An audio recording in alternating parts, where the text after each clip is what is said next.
सीधा रुख करेंगे उत्तर प्रदेश के मुख्यमंत्री योगी आदित्यनाथ का जनसभा को संबोधित कर रहे, क्या कुछ कह रहे सुनाते हैं आपको। 13 जनवरी से 26 फरवरी तक देश और दुनिया टकटकी लगा करके उत्तर प्रदेश के प्रयागराज की ओर देख रही थी। वे आश्चर्यचकित थे। इतनी बड़ी संख्या में मानवता का यह समागम एक नए भारत की ताकत का एहसास करा रहा था। भारत के सामर्थ्य को दुनिया के सामने रख रहा था और प्रधानमंत्री मोदी जी के मार्गदर्शन और नेतृत्व में महाकुंभ ने उत्तर प्रदेश के इस बड़े आयोजन के माध्यम से एक भारत श्रेष्ठ भारत की एक नई आधारशिला को ही आगे बढ़ाने का काम किया है। इस आयोजन में ने इस बात को साबित किया है कि विरासत को विकास के साथ जोड़ोगे, अच्छे परिणाम आएंगे। आस्था का सम्मान होगा तो वह आजीविका का आधार बनेगा। संस्कृति को अगर हम सुरक्षा प्रदान करेंगे तो हमारी समृद्धि का आधार बन सकती है और यह महाकुंभ ने साबित किया है। महाकुंभ के कारण उत्तर प्रदेश में आस्था और आजीविका के, संस्कृति और समृद्धि के नए नए कॉरिडोर बने। प्रयागराज से मां विंध्यवासिनी धाम और काशी का एक कॉरिडोर, प्रयागराज से अयोध्या होते हुए देवीपाटन हो या गोरखपुर का मार्ग हो, ये दो नया कॉरिडोर, दूसरा कॉरिडोर। प्रयागराज से महर्षि वाल्मीकि की साधना भूमि, संत तुलसीदास जी की जन्मभूमि और चित्रकूट को जोड़ने वाला तीसरा कॉरिडोर। प्रयागराज से श्रृंगवेरपुर होते हुए लखनऊ और नैमिषारण्य, ये तीसरा आध्यात्मिक कॉरिडोर बनते हुए देखा।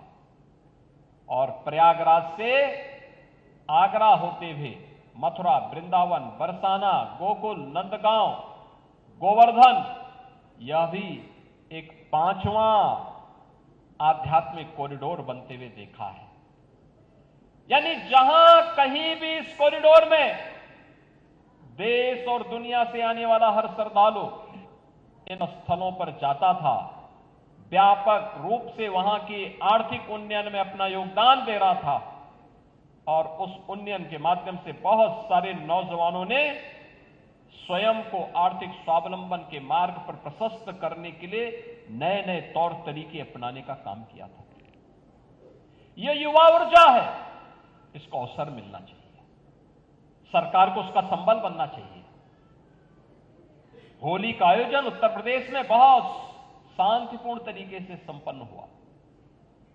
जो लोग हमारे महाकुंभ को बदनाम कर रहे थे, उनके राज्यों में व्यापक हिंसा हो रही थी, उनसे संभले नहीं संभल पा रहा था। लेकिन उत्तर प्रदेश में शांतिपूर्ण, सौहार्दपूर्ण तरीके से पूरा आयोजन संपन्न हुआ।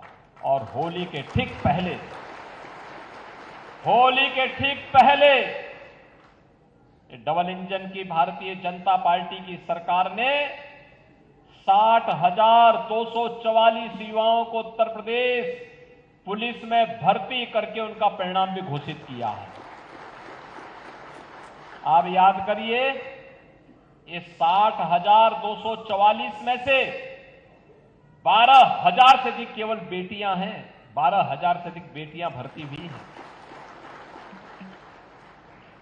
यहां पे एक भर्ती में 12,000 बेटियां भर्ती हो जाती हैं।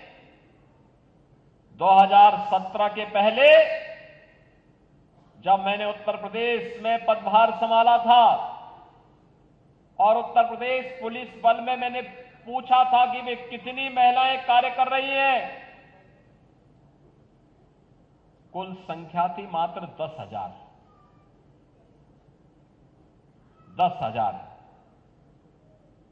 बहनों और भाइयों, इसके उपरांत हम लोगों ने तय किया कि अब जो भी भर्ती होगी उस भर्ती में कम से कम 20% हम बालिकाओं को भरेंगे। 1,56,000 भर्ती की प्रक्रिया पहले पूरी कर दी थी, पहले कर दी गई है। इसमें हम लोगों ने बेटियों को भरा है, कम से कम 25,000 बेटियां इसमें भरी गई और 12,000 की नई नियुक्तियां इसमें हुई, जो 60,000